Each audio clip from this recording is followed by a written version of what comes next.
अस्सलामुअलैकुम dear students, उम्मीद करता हूँ आप सब स्टूडेंट ठीक ठाक होंगे, खैरियत से होंगे।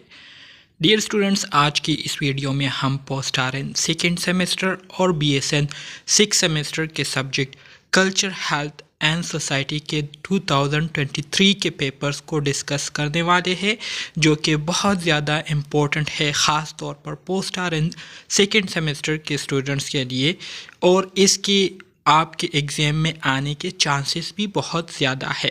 सो आज की वीडियो जो है बहुत ज़्यादा इम्पोर्टेंट है और इसमें हम एमसीक्यूज़ को जो है डिटेल के साथ डिस्कस करेंगे। सो तमाम स्टूडेंट्स से गुजारिश है कि लेक्चर को गौर से सुने, एमसीक्यूज़ को अंडरस्टैंड करने की कोशिश करें ताकि एग्ज़ाम में फिर आप लोगों को आसानी हो। इसके अलावा अगर आप स्टूडेंट्स ने अभी तक चैनल को सब्सक्राइब नहीं किया हुआ तो काइंडली चैनल को सब्सक्राइब करें, साथ ही बेल आइकन को दबाएं ताकि नए वीडियोस की नोटिफिकेशन आप दोस्तों को टाइम पर मिलती रहे। तो डियर स्टूडेंट्स, हमारे साथ एमसीक्यूज़ नंबर 1 है, जिसमें कहते हैं कि विच of the following statement best describe sociology. Sociology किसे कहते हैं? अगर आपको याद हो तो यूनिट नंबर 1 के पेज नंबर 1 पर आपको सोशियोलॉजी की डिफिनीशन दी गई है। सोशियोलॉजी जो है ये दो वर्ड से मिलकर बना हुआ एक वर्ड है। सोशियो मतलब सोसाइटी, सोसाइटी किस से बनती है? सोसाइटी ग्रुप ऑफ पीपल से बनती है। लॉजी किसे कहते हैं? लॉजी से मुराद टू स्टडी है। So sociology is the study of society and human behaviour and their relationship with each other is called sociology. तो करेक्ट ऑप्शन इसमें आपके पास क्या आएगा? ऑप्शन डी आएगा। सही है, the study of society and human behaviour and their relationship with each other is called sociology. सही है। एमसीक्यूज 2 में कहते हैं the word sociology is derive from Latin word. हमारे पास जो लफ्ज़ सोशियोलॉजी है ये लातीनी ज़ुबान से लिया गया वर्ड है। लातीनी ज़ुबान में सोशियोलॉजी को क्या कहते हैं? लातीनी ज़ुबान में सोशियोलॉजी को सोशियस कहते हैं। ठीक है, ऑप्शन सी आपके पास करेक्ट आएगा। MCQs number 3, archaeology is the branch of. Archaeology जो है ये किस चीज़ की ब्रांच है? आर्कियोलॉजी जो है इसमें आपके पास करेक्ट ऑप्शन एंथ्रोपोलॉजी आएगी। आर्कियोलॉजी किसे कहते हैं? आर्कियोलॉजी से मुराद ये है कि पुराने ज़माने के जो मटेरियल होता है, ठीक है, मतलब पुराने ज़माने के जो कल्चर हुआ करते थे, ठीक है, तो उन चीज़ों को जब हम स्टडी करते हैं, ठीक है, और उससे हम पुराने ज़माने के लोगों के जो तौर तरीके हैं, जो रस्म रवाज है, उसको जानने की कोशिश करते हैं, तो इसको हम आर्कियोलॉजी कहते हैं। ठीक है, तो ऑप्शन ए आपके पास इसमें क्या आएगा? करेक्ट आएगा, एंथ्रोपोलॉजी, जिसमें हम क्या करते हैं? स्टडी ऑफ ह्यूमन बिहेवियर के बारे में स्टडी करते हैं। सही है। एमसीक्यूज नंबर 4 कहते हैं the science of humanity is called. Humanity की जो साइंस होती है, ह्यूमैनिटी के बारे में हम साइंटिफिकली जो स्टडी करते हैं, तो इसको हम क्या कहते हैं? तो करेक्ट ऑप्शन एमसीक्यूज 4 में आपके पास एंथ्रोपोलॉजी आएगी। अभी मैंने आपको बताया था कि the study of human behaviour या the study of human being के बारे में जब हम स्टडी करते हैं, उनके ओरिजिन के बारे में जब हम स्टडी करते हैं, ठीक है, उनसे रिलेटेड जितनी भी चीज़ें होती है उसको जब हम स्टडी करते हैं, तो इस स्टडी को हम क्या कहते हैं? इस स्टडी को हम एंथ्रोपोलॉजी कहते हैं। एमसीक्यूज नंबर 5 में कहते हैं the goal of the particular society which is explain in books is. कहते हैं कि बुक्स में हम जो पार्टिकुलर सोसाइटीज़ के बारे में स्टडी करते हैं, ठीक है, जो कि उनके गोल्स के हवाले से हमें बुक्स में जो है बताया जा रहा होता है, तो इस तरह की जो स्टडी होती है, ठीक है, इसको हम क्या कहते हैं? या उन पार्टिकुलर सोसाइटीज़ के हवाले से हम जो स्टडी करते हैं उसको हम क्या कहते हैं? उसको हम आइडियल कल्चर कहते हैं। ऑप्शन बी आपके पास इसमें सही आएगा। सही है। आइडियल कल्चर किसे कहते हैं? आइडियल कल्चर से मुराद ये है कि किताबों में हमें जो तौर तरीके बताए जा रहे होते हैं, जो रस्म व रिवाज हमें बताए जा रहे होते हैं कि एक बेहतरीन जो कल्चर होता है उसमें ये बातें होती है, और अगर रियलिटी में हम देखें तो रियलिटी जो है वो जो बुक्स में बताया गया होता है उससे बहुत ज़्यादा मुख्तलिफ होता है। तो बुक में जितनी भी बातें होती है वो क्या होती है? वो आइडियल होती है। ठीक है, सो आइडियल कल्चर इसको हम कहेंगे। MCQ 6 When a large number of people follow certain behavior more and more they make it a कहते हैं कि जब एक बड़े पैमाने पर लोग जो है एक ख़ास तरह के बिहेवियर को जो है वो बहुत ज़्यादा उसको फॉलो करते जा रहे हो तो इससे फिर क्या बनता है, पैटर्न बनता है, कस्टम बनता है, लॉ बनती है या थीम बनता है। तो करेक्ट ऑप्शन इसमें आपके पास बी आएगा विच इज़ कस्टम। कस्टम से मुराद ये है कि ये तौर तरीका उन लोगों का बन जाता है जो कि एक बिहेवियर को मुसलसल क्या कर रहे होते हैं, फॉलो कर रहे होते हैं। MCQ 7 में कहते हैं all of the following are the characteristics of community except. कहते हैं कि मंदरजा झील दिए गए ऑप्शन जो है ये सारे आपके पास कम्युनिटी के खसूसियात करेक्टरिस्टिक्स में आती है सिवाय एक के जो कि कम्युनिटी के करेक्टरिस्टिक्स में नहीं आता। तो इसमें आपके पास जो करेक्ट ऑप्शन है वो क्या है, वो ऑप्शन बी है। Community is a larger than society. Community जो है ये सोसाइटी से क्या होती है, लार्जर होती है। तो ये आपके पास करेक्ट नहीं है, बाकी सारे जो है ये कम्युनिटी की करेक्टरिस्टिक्स में आती हैं। MCQs नंबर 8 में कहते हैं which type of residential pattern is common in Pakistani society.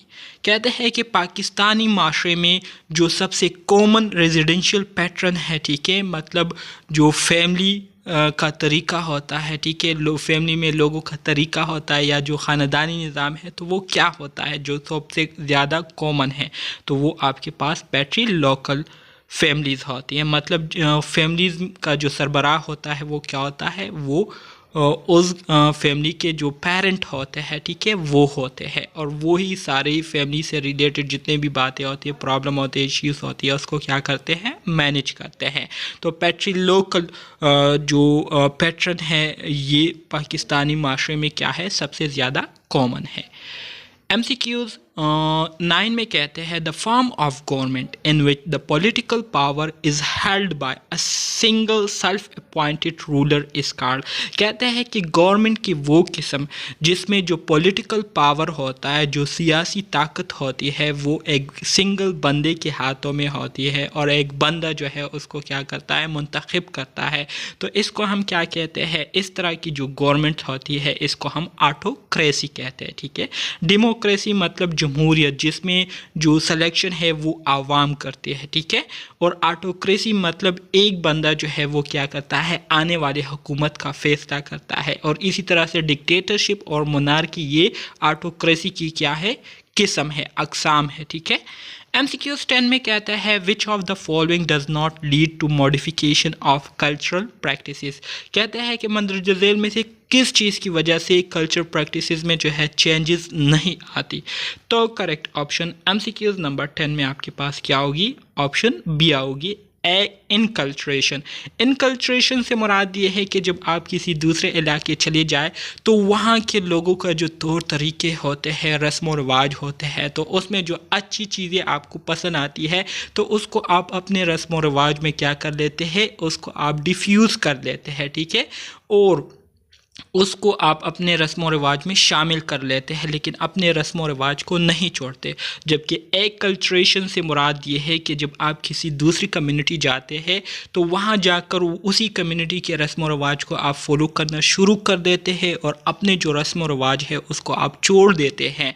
तो इसको हम क्या कहते हैं, इस पैटर्न को हम एक्कल्ट्रेशन कहते हैं और इनकल्ट्रेशन इसके अपोजिट होता है, ठीक है। तो उम्मीद करता हूँ इसकी समझ आपको आ गई होगी। तो इसमें आपके पास ऑप्शन बी जो इनकल्ट्रेशन है ये क्या है, सही है।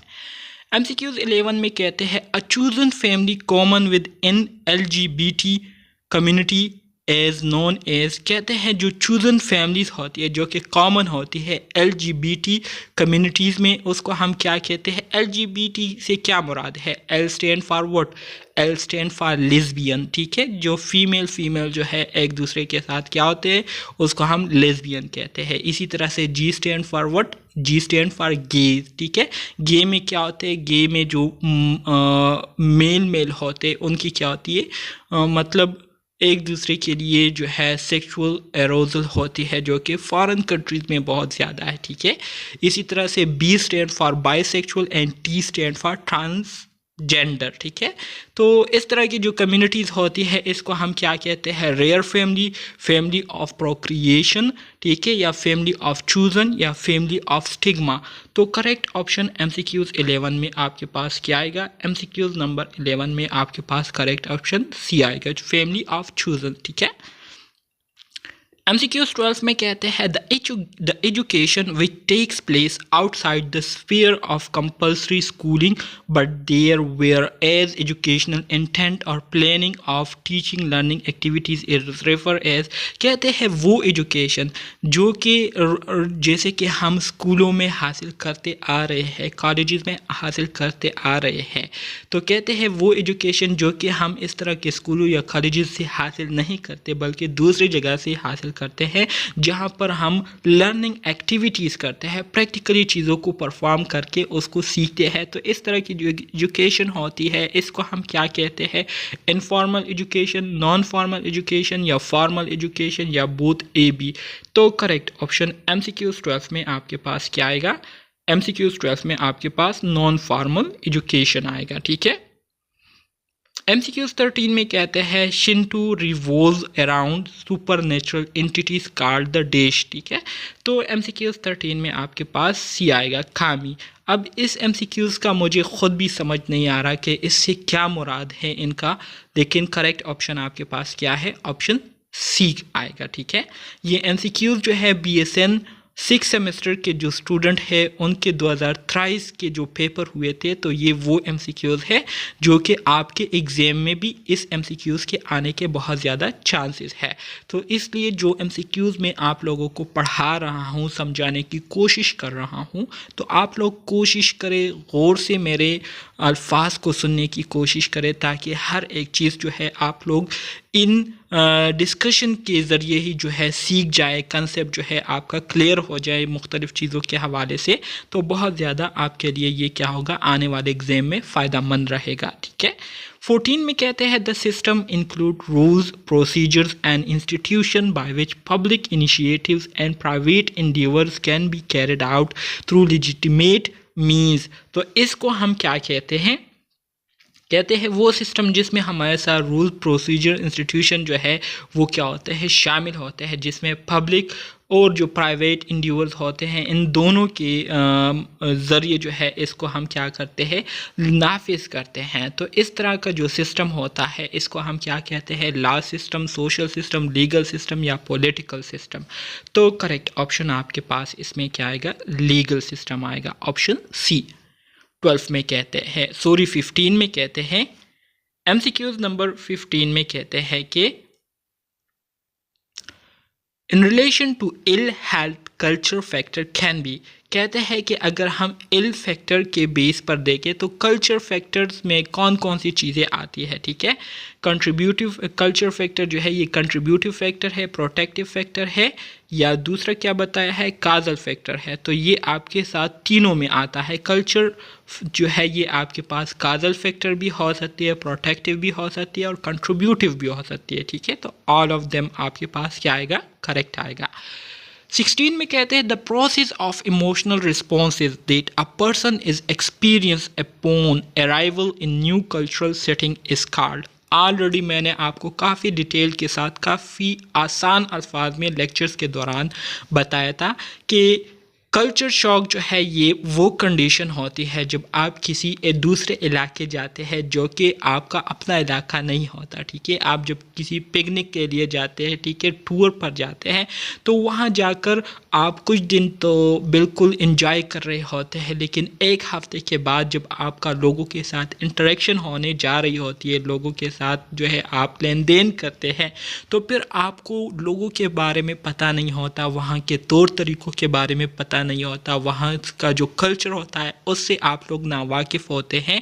तो ऐसे कंडीशन में फिर आप लोग जो है इमोशनली तौर पर बहुत ज़्यादा नर्वसनेस का शिकार हो जाते हैं, बहुत ज़्यादा एंजाइटी का शिकार हो जाते हैं, बहुत ज़्यादा जो है डिस्टर्ब हो जाते हैं, ठीक है। आपको कुछ समझ में नहीं आ रहा होता है कि हमें क्या करना चाहिए, क्या नहीं करना चाहिए।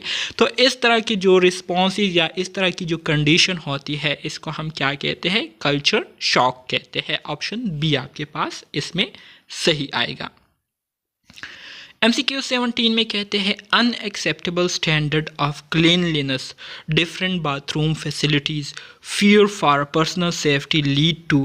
कहते हैं कि वो कंडीशन जिसमें आप जो सफाई सुथराई के हालात होते हैं वो आपके लिए काबिले बर्दाश्त नहीं होते, मुख्तलिफ़ बाथरूम फैसिलिटीज़ होते हैं तो उससे आप जो है सेटिस्फाई नहीं होते और इसी तरह से आप जो है पर्सनली तौर पर जो है आपको ख़तरा होता है या आप जो है खौफ का शिकार हुए होते हैं। तो इसकी वजह से क्या होता है, ठीक है, आप किस तरह से इसको डील करते हैं, एडजस्टमेंट करते हैं, टर्निंग करते हैं या फ्रस्ट्रेशन का शिकार होते हैं या मास्टरी का शिकार होते हैं, तो आप जो है बहुत ज़्यादा इन चीज़ों की वजह से फ्रस्ट्रेटेड हो जाते हैं। तो ऑप्शन सी आपके पास इसमें क्या आएगा, करेक्ट आएगा। ठीक है, ज़ाहिरी बात है जब आप अपने इलाके को छोड़कर टूर के लिए जाते हैं तो टूर के दौरान बहुत सारी चीज़ें ऐसी हो जाती है जो कि आपके लिए जो है वो नई होती है। ठीक है, नई नई चीज़ें होती है, नया नया आप एक्सपीरियंस कर रहे होते हैं, तो उस कंडीशन में अपने आप को एडजस्ट करना, वहाँ पर अपने आप को जो है कंफर्टेबल बनाना, ये बहुत ज़्यादा मुश्किल हो जाता है। तो इन्हीं हालात से लोग बहुत ज़्यादा क्या हो जाते हैं, फ्रस्ट्रेटेड हो जाते हैं। 18 MCQs में कहते हैं norms are defined is, norms किसे कहते हैं, नॉर्म्स मतलब कानून व कवायद। ठीक है, सो स्टैंडर्ड और rules for acceptable behaviour, acceptable behaviours के लिए जो कानून व कवायद हमें बताए गए होते हैं तो उसको हम क्या कहते हैं, उसको हम नॉर्म्स कहते हैं। ठीक है, ऑप्शन डी आपके पास इसमें करेक्ट आएगा। 19 में कहते हैं in order to deal with stressful changes a refugee may only try to surround himself with people of their own culture, this phase is refer to as. कहते हैं कि जब आप एक स्ट्रेसफुल कंडीशन से गुजर रहे होते हैं तो ऐसे हालात में जो मुहाजिरीन होते हैं तो वो अपने आसपास सिर्फ उन्हीं लोगों को जो है अपने आसपास छोड़ते हैं जो कि उनके कल्चर के होते हैं, उनके कबीले के होते हैं। तो इस फेज को क्या कहते हैं, ठीक है, इस फेज को क्या कहते हैं, rejection phase, reverse phase, regression phase या कन्वर्जन फेज। तो करेक्ट ऑप्शन इसमें आपके पास ऑप्शन सी आएगा विच इज रिग्रेशन फेज। ठीक है, MCQs नंबर 20, बिहेवियर और characteristics that violate important social norms is known as. कहते हैं कि ऐसे बिहेवियर या ऐसे बातें जिसके ज़रिए आप माशरे के जो कानून व कवायद होते हैं उसकी आप खिलाफ वर्जी करते हैं, तो इस तरह के बिहेवियर्स को क्या कहते हैं, इसको हम डिविएंस कहते हैं। ठीक है, डिविएट कर जाते हैं आप रूल्स रेगुलेशन से। ठीक है, तो इस वजह से इसको हम डिविएंस कहते हैं। तो ऑप्शन ए आपके पास इसमें क्या आएगा, सही आएगा MCQs नंबर 20 में। ठीक है, टेबूज इसको नहीं कहते, इसको डिविएंस कहते हैं। ठीक है, ऑप्शन ए आपके पास सही आएगा। MCQs 21, all of the following are the culture factor except. कहते हैं मंदरजा झेल में से तमाम दिए गए ये कल्चर के फैक्टर्स है सिवाय एक के जो कि कल्चर के फैक्टर्स में नहीं आता। तो करेक्ट ऑप्शन MCQs 21 में आपके पास क्या होगी, MCQs 21 में आपके पास ला जो है ये कल्चर फैक्टर में नहीं आता, बाकी पर्सनल हाइजीन हो गई, इकोनॉमिक सिचुएशन, डाइट, ये आपके कल्चर फैक्टर्स में आती है। MCQs 22 में कहते हैं culture growth is, culture growth क्या है, कल्चर ग्रोथ जो है ये एक कंटिन्यूअस प्रोसेस है जो कि टाइम के साथ साथ जो है ग्रोथ कर रही होती है। ठीक है, ऑप्शन बी आपके पास इसमें करेक्ट आएगा। 23 में कहते हैं the term Punjab originated from the dash language, पंज मीन लाइव एंड अब मीन वाटर। हमारे साथ जो लव पंजाब है ये कहाँ से जो है इसकी ओरिजिनेशन हुई है। ठीक है, तो ये किस ज़ुबान से लिया गया है, ये पर्शियन वर्ड से, पर्शियन लैंग्वेज से लिया गया है पंजाब। ठीक है, ऑप्शन सी आपके पास इसमें क्या आएगा, करेक्ट आएगा। 24 में कहते हैं Heer Ranjha is one of the tragic romances of Punjab, it was narrated by which of the following point. कहते हैं कि जो हीर रांझा एक वाक़या है या जो एक किस्सा है इसको किसने नरेट किया है। ठीक है, तो इसमें आपके पास जो करेक्ट ऑप्शन आएगा तो वो ऑप्शन क्या है, ऑप्शन बी है which is Waris Shah. MCQs 25, the local name of Sindh is, Sindh का जो लोकल नेम है वो क्या है। ठीक है, तो वो आपके पास ऑप्शन बी है मेहरान। ठीक है, MCQs 26, लेसी, कुची एंड तरी are the languages spoken in लसी, कुची एंड तरी ये वो ज़ुबानें हैं जो कि कहाँ पर बोली जाती है, बलूचिस्तान, सिंध, पंजाब या गिलगित। ठीक है, तो करेक्ट ऑप्शन इसमें आपके पास क्या आएगा 26 में? करेक्ट ऑप्शन आपके पास बी आएगा, which is Sindh. 27 the prince of Balochi music, this title is given to which of the following famous Baloch singer. Baloch के प्रिंस, बलोच के शहजादा, ठीक है, ये टाइटल किस फेमस बलोच सिंगर को दिया गया है? तो कैफी खलील, अख्तर चनाल जरी, रुस्तम मिरलसरी, ये क्या है, या कुरतुलैन बलोच।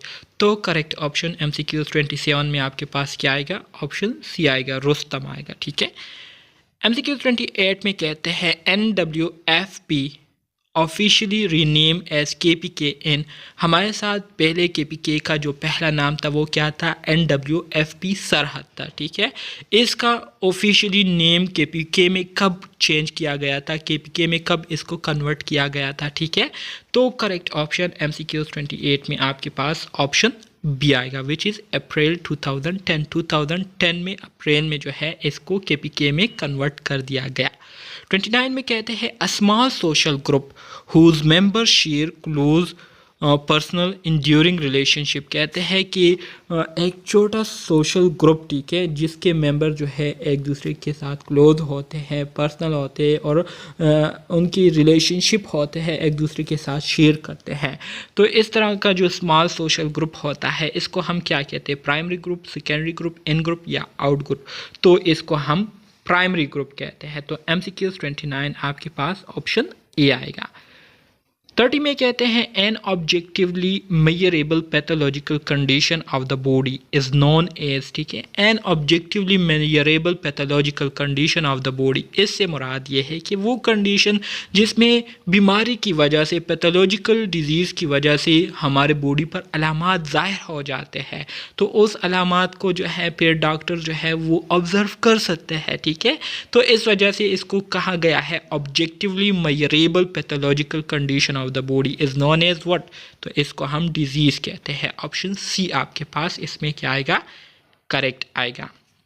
31 में कहते हैं the explanation that assume that illness is only due to impersonal mechanistic cause in nature that can be potentially understood and cured by the application of scientific method of recovery is।